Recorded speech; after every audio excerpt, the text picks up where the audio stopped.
Bismillahirrahmanirrahim. Alhamdulillahi rabbil alamin. Nahmaduhu wa nasta'inuhu wa nastaghfiruh. Wa na'udzubillahi min syururi anfusina min sayyiati a'malina. May yahdihillahu fala mudhillalah wa may yudlil fala hadiyalah. Asyhadu anna sayyidina wa nabiyyina Muhammadan abduhu wa rasuluh. Amma ba'd. Assalamualaikum warahmatullahi wabarakatuh.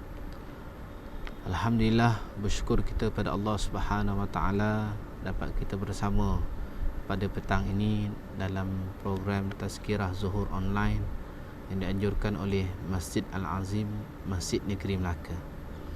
Dan Alhamdulillah, insyaAllah kita akan bersama pada petang ini untuk mengisi slot pada Tazkirah ini yang diberi masa kepada saya untuk sama-sama kita menyambung slot yang sebelum ini, ia ini berkaitan dengan Fadilat Zikir siri 2 pada kali ini.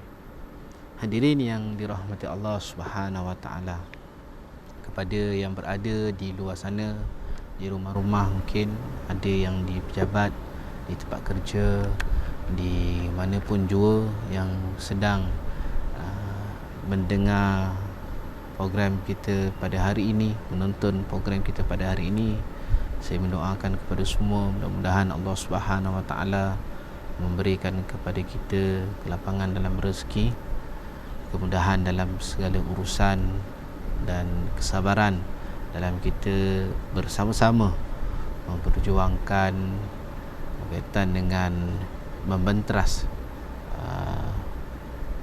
jaringan penyakit ataupun ujian yang Allah berikan kepada kita pada kali ini, iaitu berkaitan dengan COVID-19.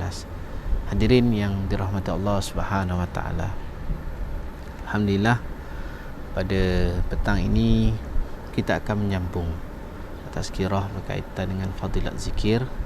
Dan pada minggu yang lalu telah saya kupaskan 6 perkara berkaitan dengan kelebihan-kelebihan kita berzikir kepada Allah Subhanahu Wa Taala. Dan insya-Allah pada hari ini ada sebahagian lagi yang akan kita sama-sama, dan saya juga mengucapkan kepada tuan-tuan dan puan-puan, mudah-mudahan kita diberi keizinan oleh Allah Subhanahu Wa Taala untuk kita menghadapi dan menjalani madrasah tarbiyah di bulan Ramadan nanti yang bakal tiba tidak lama lagi, lebih kurang 2 hari saja lagi kita akan bersama-sama menyambut bulan Ramadan yang cukup istimewa, yang cukup bertuah kepada kita yang dapat menjalani ibadah Ramadan dengan sebaiknya. Hadirin yang dirahmati Allah Subhanahu Wa Taala, di mana yang telah pun dimaklumkan sebentar tadi, dan sebelum saya menyambung tazkirah kita, marilah kita sama-sama mengucapkan istighfar kepada Allah Subhanahu Wa Taala. Moga-moga kita memohon ampun kepada Allah Subhanahu Wa Taala supaya Allah dapat memberikan pengampunannya kepada kita. Mungkin ada apa yang kita lakukan pada hari ini, pada bermulanya pagi ini sampailah ke saat ini, ada kesilapan-kesilapan, kesalahan-kesalahan yang kita lakukan, sama ada kita perasan ataupun kita tidak perasan, kita sedar ataupun kita tidak sedar, maka perlulah kita sering kali mohon keampunan kepada Allah Subhanahu Wa Taala. Jadi hari ini jom saya mengajak kepada semua untuk sama-sama beristighfar kepada Allah Subhanahu Wa Taala, memohon keampunan kepada Allah Subhanahu Wa Taala. Astaghfirullahalazim allazi la ilaha illa huwal hayyul qayyum wa atubu ilaik. Astaghfirullahalazim allazi la ilaha illa huwal hayyul qayyum wa atubu ilaik. Astaghfirullahalazim allazi la ilaha illa huwal hayyul qayyum wa atubu ilaik. Alhamdulillah tuan-tuan, puan-puan, hadirin yang dirahmati Allah Subhanahu wa taala. Mudah-mudahan dengan kita seringkali memohon keampunan kepada Allah Subhanahu wa taala, Allah memberikan kepada kita pengampunan setiap apa yang kita lakukan kesalahan kepadanya, dan mudah-mudahan Allah berikan kepada kita tunjuk, Allah berikan kepada kita hidayah, Allah berikan kepada kita rezeki, Allah berikan kepada kita maghfirahnya Allah Subhanahu wa taala dalam kita meniti kehidupan kita di dunia ini. Hadirin yang dirahmati Allah, menyambung kepada tazkirah kita pada kali ini berkaitan dengan fadilat zikir, dan antara fadilat zikir yang kita boleh rasa, yang kita boleh dapat adalah dengan kita seringkali berzikir kepada Allah Subhanahu wa taala, ianya dapat merupakan jiwa dan juga ruh seluruh pengibadatan manusia kepada Allah Subhanahu wa taala. Sesuai dengan firman Allah Subhanahu wa taala dalam surah Taha ayat 14, ba'da a'udzubillahi minasyaitonir rajim, innani anallahu la ilaha illa ana fa'budni wa aqimus salata li zikri. Sadaqallahul azim. Sesungguhnya aku ini adalah Allah, tidak ada Tuhan yang hak selain daripada aku, maka sembahlah aku dan dirikanlah solat untuk mengingati aku. Bila mana kita berzikir kepada Allah, kita mengingati Allah Subhanahu wa taala, kita beribadat kepada Allah Subhanahu wa taala, maka itu salah satu daripada tanda kita untuk mengabdikan diri kepada Allah Subhanahu wa taala dan meletakkan diri kita ini merupakan adalah hamba kepada Allah Subhanahu wa taala. Maka tuan-tuan dan puan-puan, hadirin yang dirahmati Allah Subhanahu wa taala, zikir bukan hanya untuk memberikan ketenangan jiwa, bukan hanya untuk mendodoikan anak, ataupun untuk mengisi masa lapang kita, ataupun zikir ini adalah untuk kita buat saja-saja. Tapi zikir ini adalah merupakan salah satu bentuk, salah satu kaedah, salah satu cara, uslubnya untuk meletakkan diri kita ini sebagai hamba kepada Allah Subhanahu wa taala, dan ianya adalah merupakan salah satu bentuk pengibadatan kita kepada Allah Subhanahu wa taala. Maka tuan-tuan dan puan-puan, hadirin yang dirahmati Allah, jangan jadikan amalan zikir kita ini satu perkara yang sia-sia, perkara yang tidak datang manfaatnya kepada diri kita. Sebaliknya, bila kita niatkan segala amalan kita ini kepada Allah Subhanahu wa taala, nescaya sudah pasti akan ada timbal balasnya daripada Allah Subhanahu wa taala.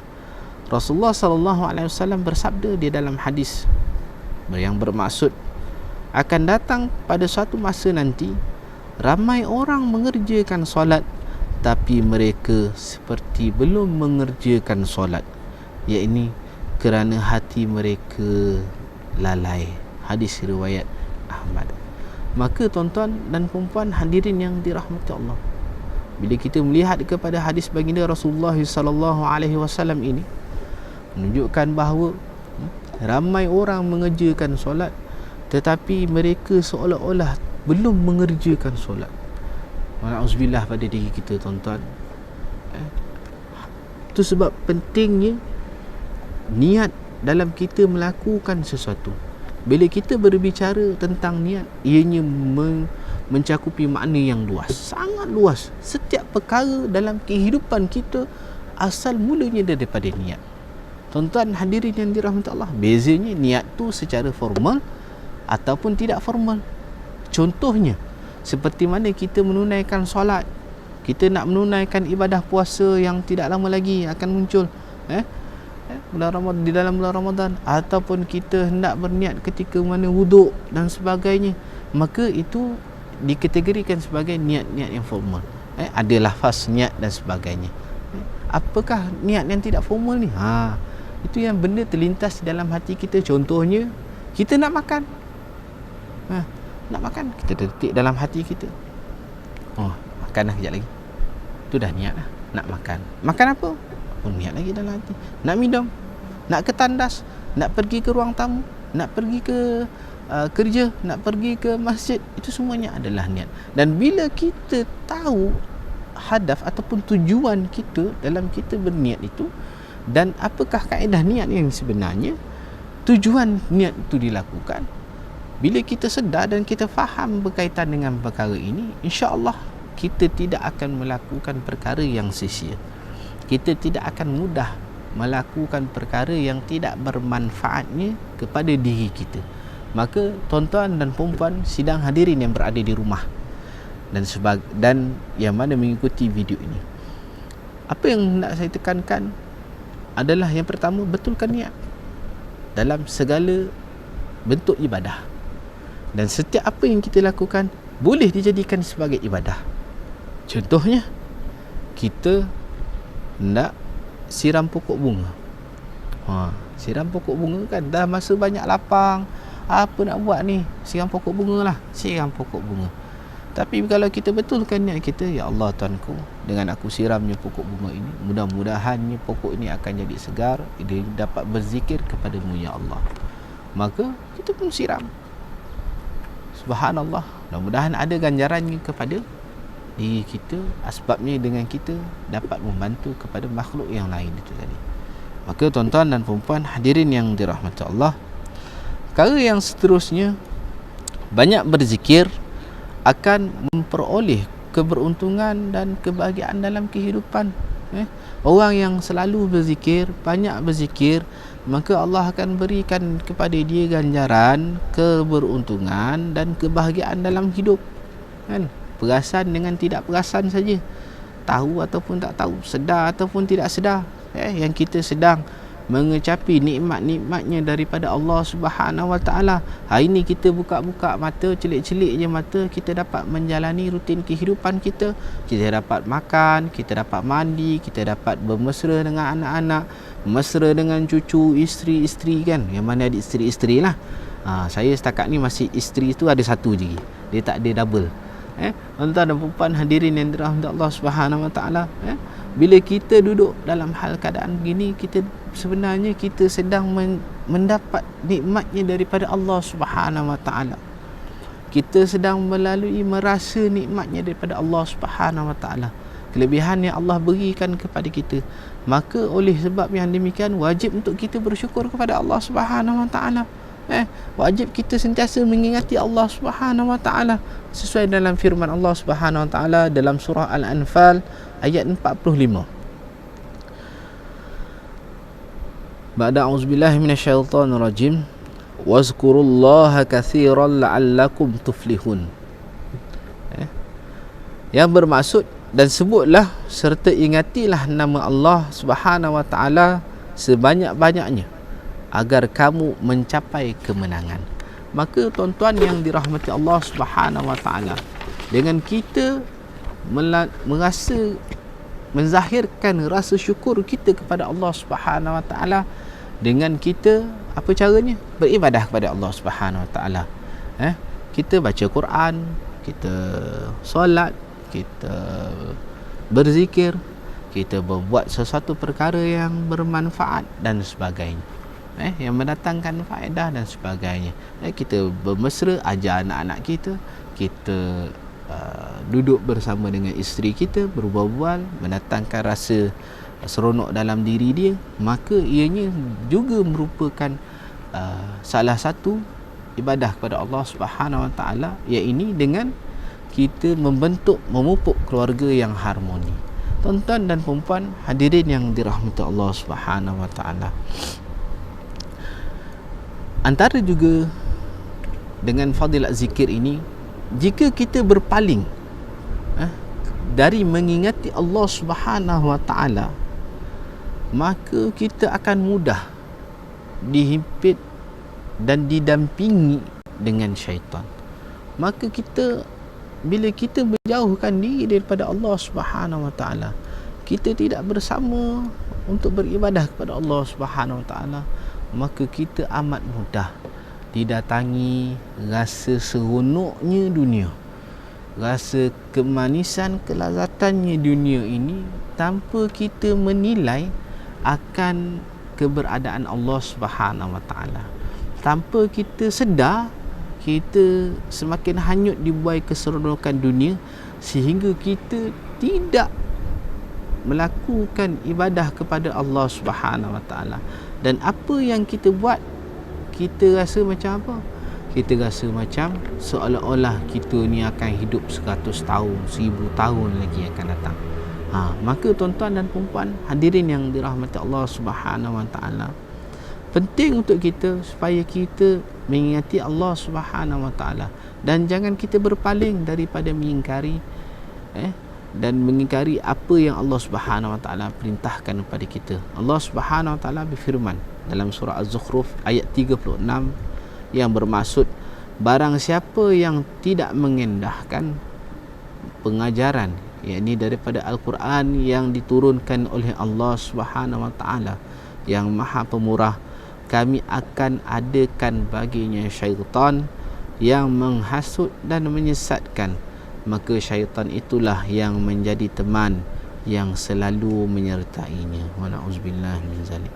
Tuan-tuan dan puan-puan hadirin yang dirahmati Allah, jadikanlah diri kita ini sentiasa mengingati Allah Subhanahu Wa Taala.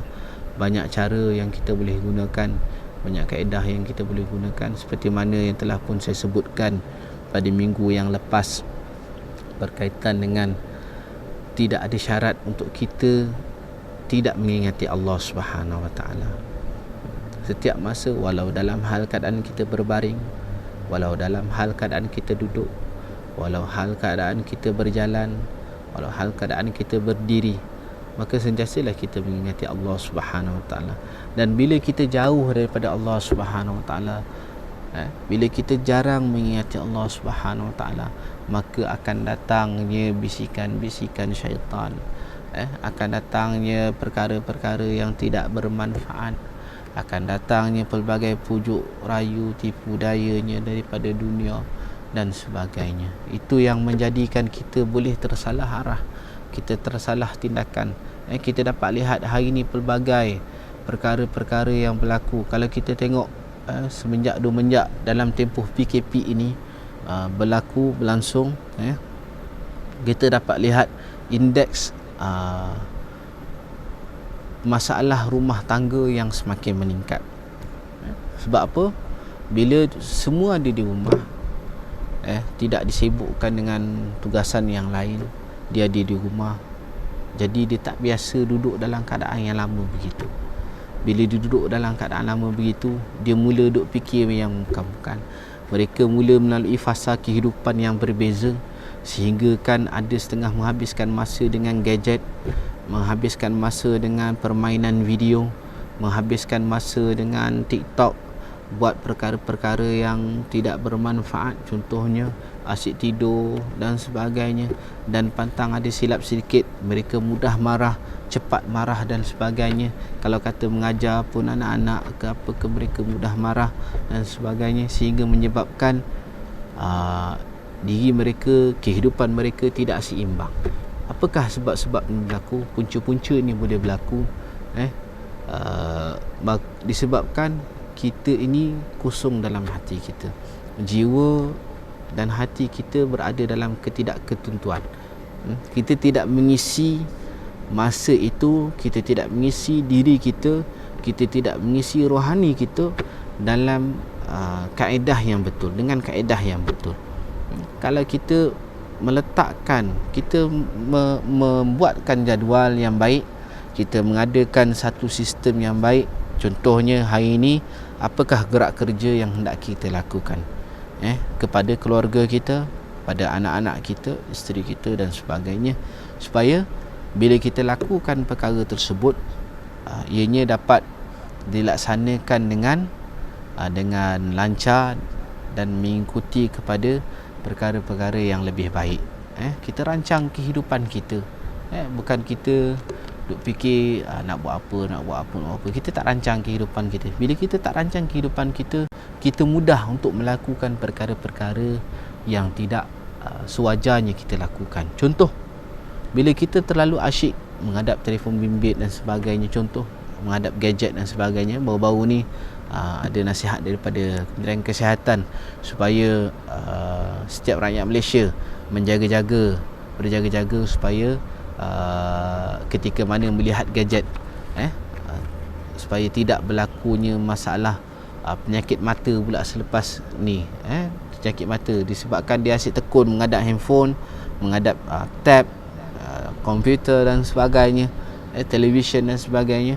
Jadi lepas habis PKP ni masalah lain pula yang timbul.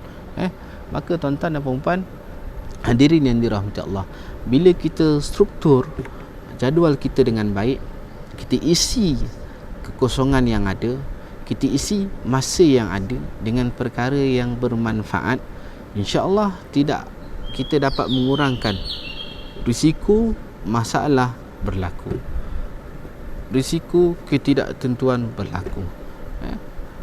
Cepat marah, cepat melenting, bini cakap dengan bini sikit pun dah marah, minta bini isteri tolong, kau tolong buat air gini-gini. Padahal kita pun boleh buat sama, bantu. Dia pun dah penat melayan anak-anak dan sebagainya, kita pun boleh bantu perkara tersebut, tak susah mana, kan?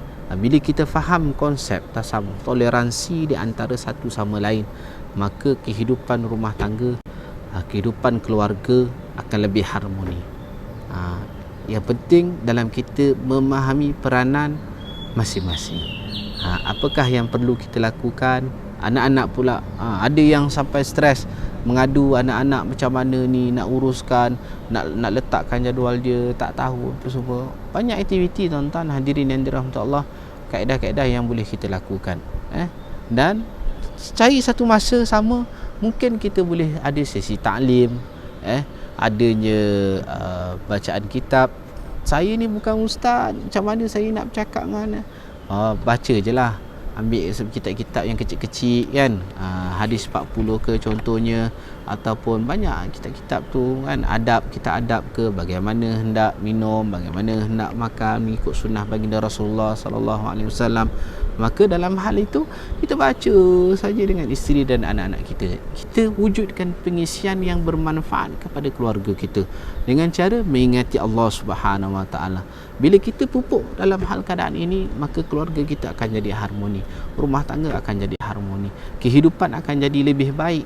Bahkan kita dapat mengatasi kelesuan, kekosongan rohani kita yang mungkin melanda dalam tempoh sepanjang perkara ini berlangsung. Dan ianya bila kita dah biasa amalkan ini, insya-Allah mudah-mudahan amalan ini menjadi lanjutan selepas walaupun dah habis PKP, bukan hanya terhenti di setakat habisnya perintah ini, lepas tu dah tak ada amalan lagi dah tak ada nak buat lagi dah dan sebagainya.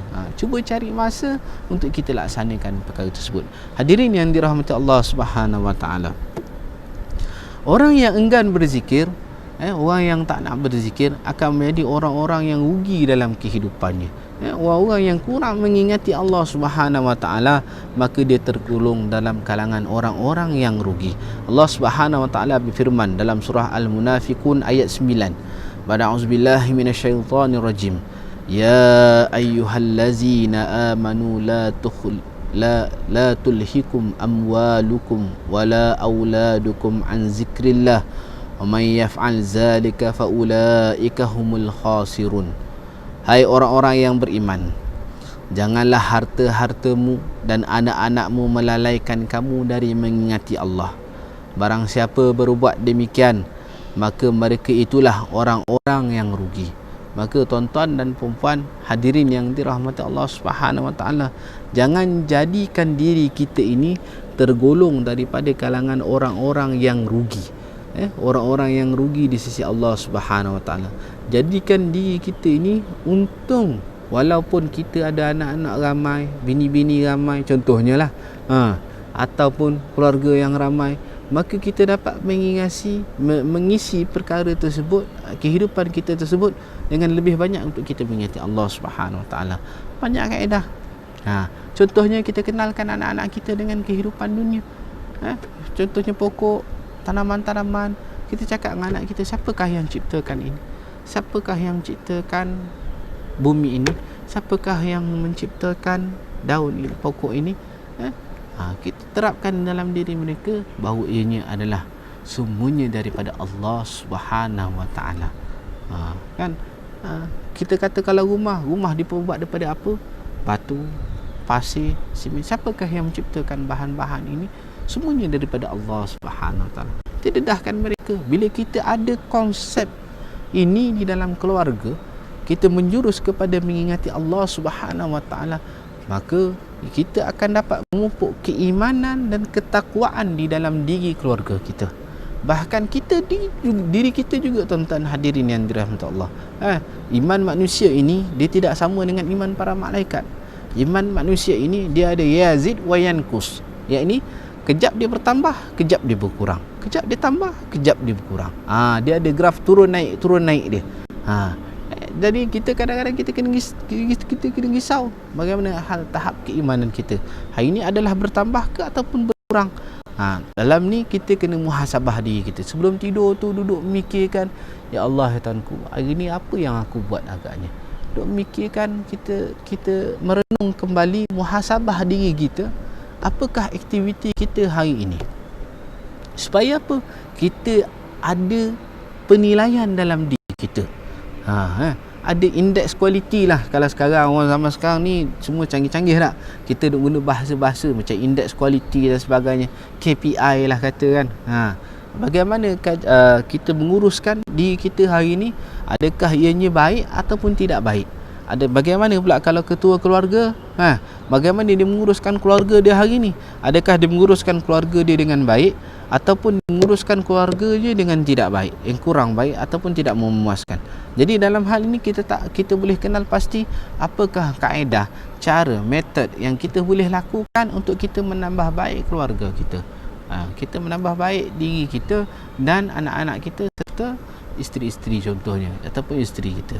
Jadi tuan-tuan dan puan-puan hadirin yang dirahmati Allah, bila kita dapat mengenal pasti masalah ini, kita dapat mengenal pasti apa yang kita buat sepanjang dalam kehidupan kita, maka kita dapat menjauhkan diri kita daripada menjadi orang yang rugi di sisi Allah Subhanahu Wa Taala. Orang yang tidak berzikir kepada Allah Subhanahu Wa Taala dianggap seperti orang hidup yang sudah mati. Macam mana ni? Dia hidup tapi dia sebenarnya mati. Hati dia mati, tuan-tuan.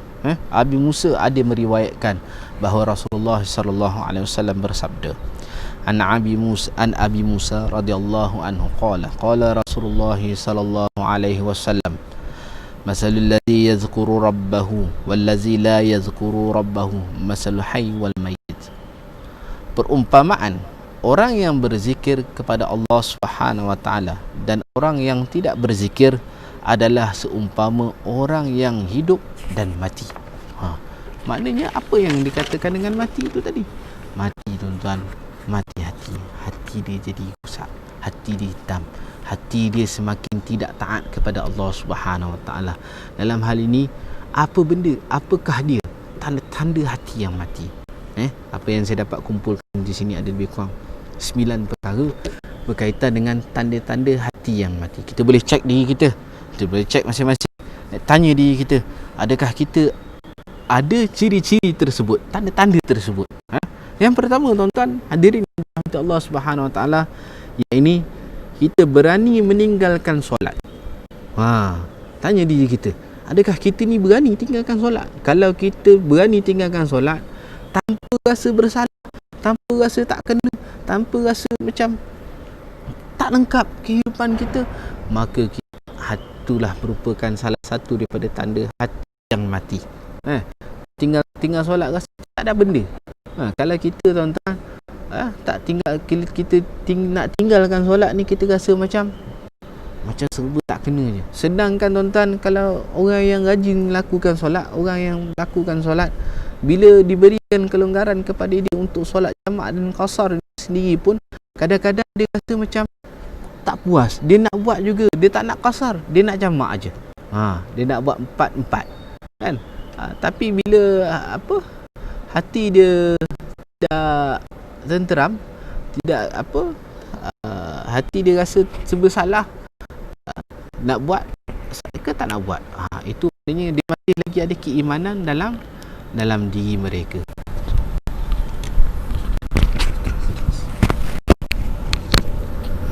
Yang kedua, antara tanda-tanda hati yang mati adalah merasa tenang tanpa merasa berdosa padahal sedang melakukan dosa besar.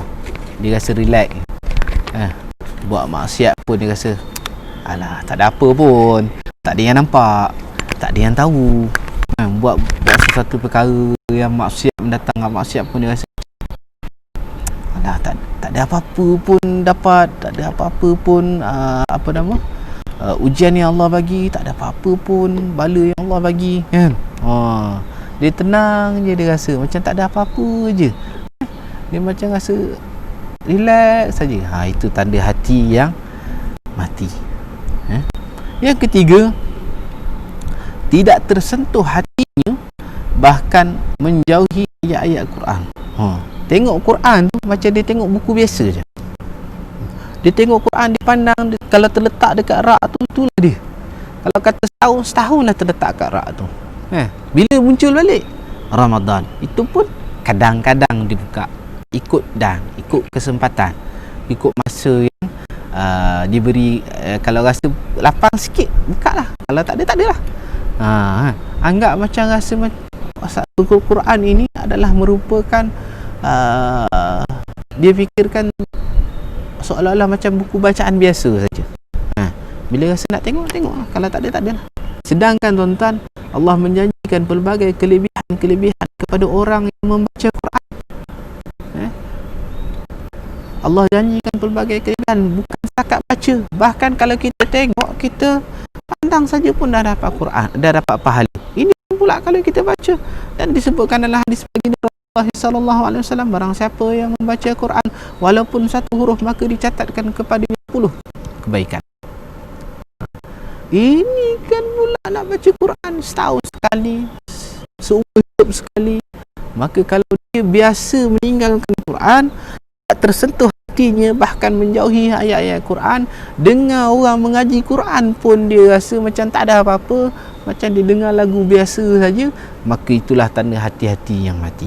Kita tuan-tuan, kalau kita dengar orang baca Quran tu, kita tersentuh dalam hati, terkesan dalam hati, ya Allah Subhanahu Wa Taala, dengar orang mengaji Quran ni tersentuhnya hati, ya Allah, sedapnya alunan dia, yang ada faham maknanya, sebab dia berasa mengaji Quran, dia baca sekali dengan tafsir, faham akan tafsirnya, subhanallah, boleh mengalir air mata kita, maka orang tu masih memiliki keimanan dan ketakwaan dalam hati mereka. Tapi kalau dia tak rasa apa-apa, maka itulah tanda-tanda hati yang mati. Yang seterusnya, yang keempat, terus menerus buat maksiat, tak ada rasa bersalah, sentiasa ada je maksiat dia buat. Yang kelima, sibuknya mengumpat fitnah dan buruk sangka. Macam-macam perkara yang dia lakukan. Kehidupannya tu penuh dengan penyakit-penyakit hati yang lain. Mengumpat fitnah dan mempunyai sifat yang buruk sangka. Ini tanda-tanda penyakit hati.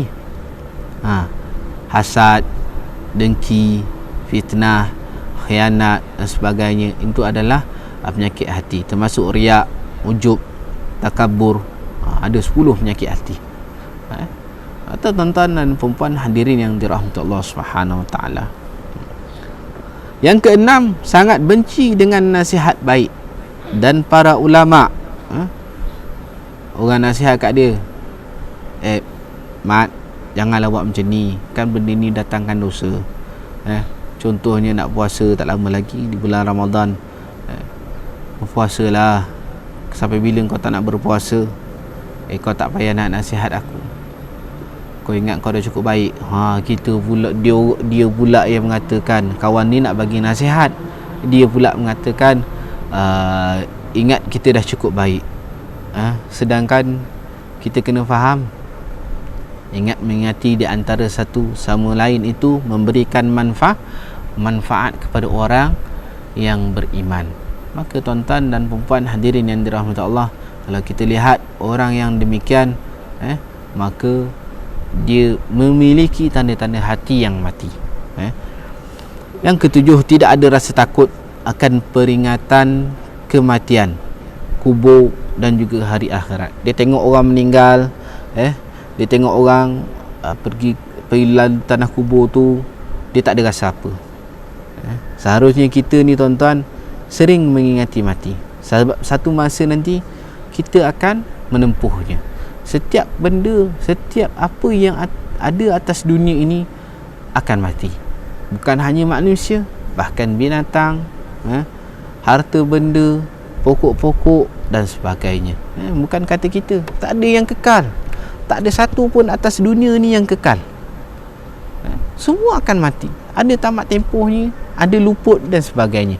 Kalau kita manusia dengan kematian, binatang dengan kematian, pokok-pokok pun dengan mati, rosak dan sebagainya.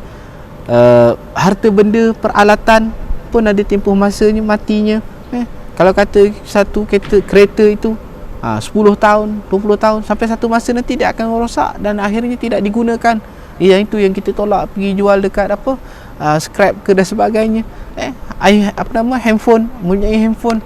Satu masa ini kita bangga kita punya handphone yang mahal, yang hebat, yang ada perisian yang terkini. Tapi sampai satu masa dia pun akan blow, akan rosak dan sebagainya, dan akhirnya kita tak akan gunakan dia lagi.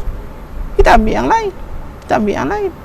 Dan ada setiap apa pun makhluk di atas dunia ini akan mati, akan rosak dan sebagainya.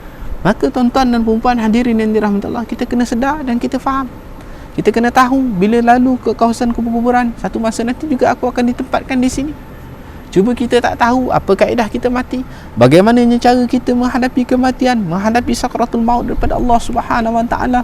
Adakah lidah kita ni akan keluar ataupun sebagainya? Adakah kita ni nanti akan menghadapi kematian daripada orang-orang yang beriman ataupun sebaliknya? Bila kita melihat kubur, bagaimana hal nanti kita akan dikuburkan? Di mana kita akan dikuburkan? Kita tak tahu tuan-tuan dan puan hadirin yang dirahmati Allah. Maka kena ada rasa keinsafan dalam diri kita, kena ada rasa taat kita kepada Allah Subhanahu Wa Taala. Dan bila kita tidak merasai perkara tersebut, bila tengok kubur, bila tengok kematian, bila tengok saudara-saudara kita yang ada kematian dan sebagainya, kita tidak rasa dalam hati kita ni rasa keinsafan, maka kita kena cek tuan-tuan, mungkin ia adalah merupakan tanda-tanda hati yang mati. Yang ke-8, gilanya pada dunia tanpa peduli dosa. Taksub sangat dengan keseronokan, kehebatan, kemanisan dunia ini sehingga dia tidak mengambil kira tentang dosa dan pahala. Menjadikan motor dia matlamat menghalalkan cara. Dia nak dapatkan satu kejayaan tu, dia tak kisah dia benamkan orang lain ke, dia bunuh orang ke, dia rasuah ke, dia apa ke dan sebagainya. Dia tak ada kira tu dosa semua. Janji dia dapat apa yang dia nak, janji dia peroleh apa yang dia hajati. Maka orang yang begini hati dia mati tuan-tuan. Dan yang ke-9, senang melihat orang susah dan menderita. Dia tengok orang susah, itulah orang ni malas berusaha, dia ni tak ada rasa nak membantu, tidak rasa nak mengulurkan bantuan, tidak bersimpati kepada mereka. Maka orang begini juga memiliki tanda-tanda hati yang mati. Hadirin yang dirahmati Allah Subhanahu Wa Taala, jauhilah hati kita ni daripada hati yang mati. Jangan jadikan hati kita ni sebagai salah satu hati yang mati. Hiasi diri kita, nurani kita, rohani kita ini dengan perkara yang mendatangkan manfaatnya kepada diri kita dan sekaliannya. Isi diri kita ni dengan mengingati Allah Subhanahu Wa Taala. Perbanyakkan kita beribadah kepada Allah Subhanahu Wa Taala. Banyak dalam konsep peribadatan kepada Allah Subhanahu Wa Taala, banyak kaedah, banyak cara yang kita boleh buat, yang kita boleh gunakan, yang kita boleh lakukan. Tuan-tuan hadirin yang dirahmati Allah, dan saya kongsikan sedikit fadilat zikir yang terakhir yang dapat saya sampaikan pada hari ini. Sebenarnya banyak lagi tuan-tuan. Saya ambil beberapa perkara saja yang untuk saya kongsikan bersama dengan tuan-tuan dan puan-puan.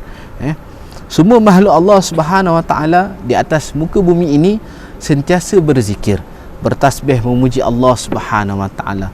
Firman Allah Subhanahu Wa Taala dalam surah Al-Isra ayat 44 yang bermaksud, langit yang 7 dan bumi serta sekalian makhluk yang ada padanya sentiasa mengucapkan tasbih bagi Allah Subhanahu wa taala, dan tiada suatu pun melainkan bertasbih dan memujinya, akan tetapi kamu tidak faham akan tasbih mereka. Sesungguhnya ia adalah Maha Penyantun lagi Maha Pengampun.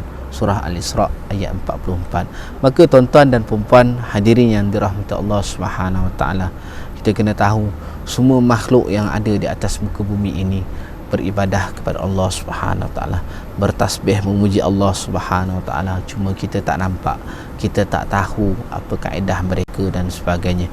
Kalau kita lah tuan-tuan diberi keizinan oleh Allah Subhanahu wa taala untuk mendengar, untuk melihat makhluk-makhluk yang selain daripada manusia bertasbih dan memuji Allah Subhanahu wa taala, maka akan hadir rasa malu yang bersangatan. Sebab apa? Kita ni adalah sebaik-baik umat. Allah pesan dalam Quran, kuntum khaira ummatin ukhrijat linnas. Sebaik-baik dalam Quran Allah sebutkan umat manusia ni adalah sebaik-baik kejadian Allah Subhanahu wa taala.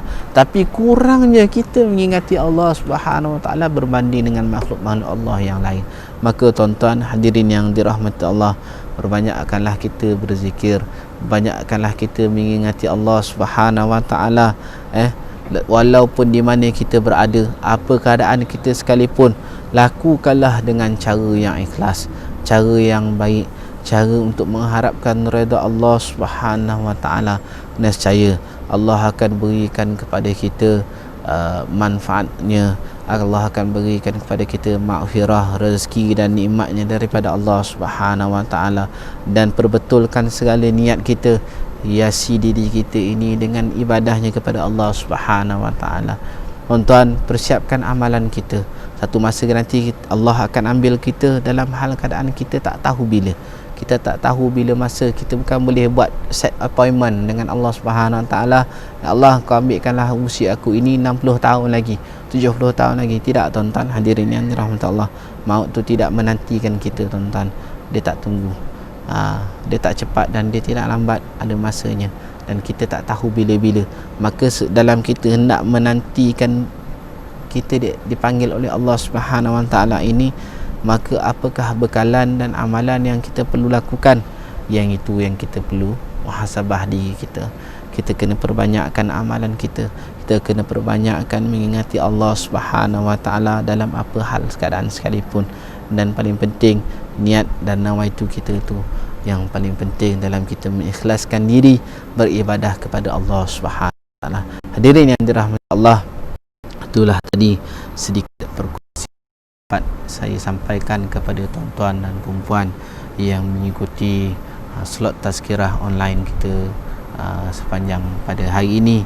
Dan saya doakan mudah-mudahan dapat kita bersama sedikit ilmu yang bermanfaatnya pada diri kita, dan dapat kita sampaikan kepada ahli keluarga kita, sanak saudara kita, jiran dan sebagainya. Boleh kongsikan, sharekan maklumat ini, info ini. Mudah-mudahan ada mengalirnya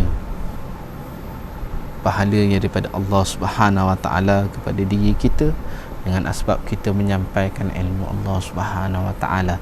Hadirin yang dirahmati Allah Subhanahu wa taala, saya juga mengucapkan selamat menyambut Ramadan al-Mubarak. Mudah-mudahan Allah Subhanahu wa taala berikan kepada kita kesihatan, Allah berikan kepada kita kesempatan, peluang, rezeki dan nikmatnya daripada Allah Subhanahu wa taala. Allah perluaskan kepada kita maghfirah, bulan maghfirah, bulan puasa. Tuan-tuan hadirin yang dirahmati Allah, Allah janjikan kepada kita bulan puasa ini adalah bulan yang mana Allah berikan berlipat-lipat ganda ganjaran. Kalau kita lihat dalam hadis Nabi SAW, Allah sebutkan setiap amalan itu sudah ditentukan amalannya, kecuali bulan Ramadan, kecuali bulan puasa, kerana puasa itu milik Allah Subhanahu wa taala. Maka dalam hal ini Allah Subhanahu wa taala akan melimpahkan ganjarannya kepada umat manusia yang dapat menjalani ibadah puasa dengan imanan wa ihtisaban, yakni dengan keimanan dan penuh pengharapan. Apa yang diharapnya? Harapnya redha Allah Subhanahu wa taala, harapnya Allah menerima segala amal ibadah kita, puasa kita, solat kita, zikir kita, tadarus kita di bulan Ramadan. Cuma berbeza kita pada kali ini solat tarawih dan sebagainya kita kerjakan di rumah. Maka dalam hal ini kita lebih masa, mempunyai lebih banyak masa, ruang dan peluang untuk kita bersama-sama ahli keluarga kita untuk mendidik, untuk bersama-sama mencari keredaan Allah Subhanahu Wa Taala. Tuan-tuan dan puan, saya mohon ampun dan maaf jika sepanjang saya menyampaikan kuliah ada yang tersalah fakta, tersilap bicara, terkuris hati dan sebagainya. Saya mohon kemaafan. InsyaAllah ada rezeki kita akan berjumpa pada slot yang akan datang. Sekian daripada saya. Aku liqauli hadza wa astaghfirullahal azim li wa lakum. Assalamualaikum warahmatullahi wabarakatuh.